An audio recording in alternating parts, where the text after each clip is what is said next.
So hi everyone. Today we'll try to understand what is regression to the mean in statistics. So it's a very unique concept, and this is something that you must have observed once in your lifetime. So according to Wikipedia, the definition goes something like this: regression to the mean is the phenomenon where if one sample of a random variable is extreme, the next sampling of the same random variable is likely to be closer to the mean.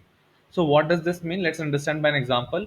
So assume that there are a few students giving a maths examination which has a score out of 100. Now in this maths examination, there are just true false statements and eventually we are assuming that all the students are marking the answers randomly. True, false. Now once the results are out, the average score assumed would be 50, right? But there would be a few students who would be scoring very high, like 70 plus or 80 plus. Similarly, there would be a bunch of students who would be scoring very low, 10 or 15.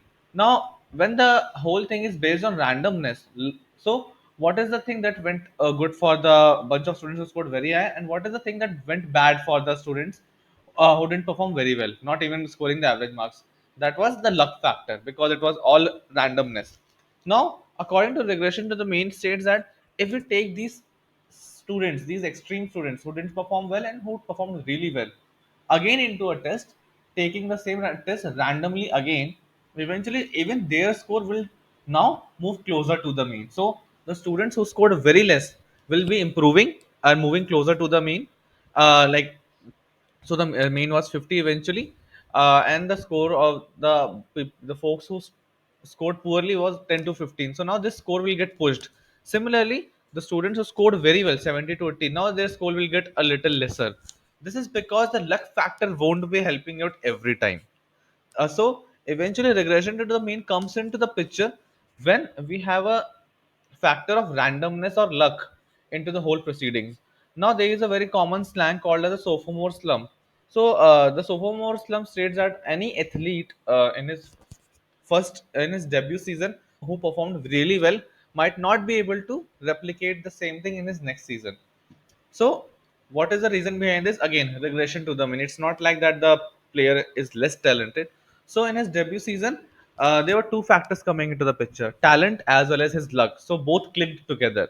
Now, luck factor won't be clicking again and again. So, eventually, if his potential was 100 and luck factor contributed, say, 50, so his total potential became 150. But eventually, in the next coming seasons, as luck factor would get reduced, so eventually, it's just his talent remaining with him. So eventually, his performance would be moving closer to the average performances. This is called as sophomore slump. So this is how regression to the mean works, and this is the phenomenon that you must have also observed sometime, like beginner's luck, what they call. So the beginner's luck is nothing but regression to the mean phenomena. Now, just a last question: why it is called as regression? What regression is being used? So if you remember, when you fit a linear regression slope, so you would be finding that that slope doesn't passes through all the points. There would be a few points that are way far away from the regression line. So regression to the mean states that the points that are not falling onto the line will eventually on sampling again and again would come closer to the line. That is called as regression. That is what is called as regression to the mean.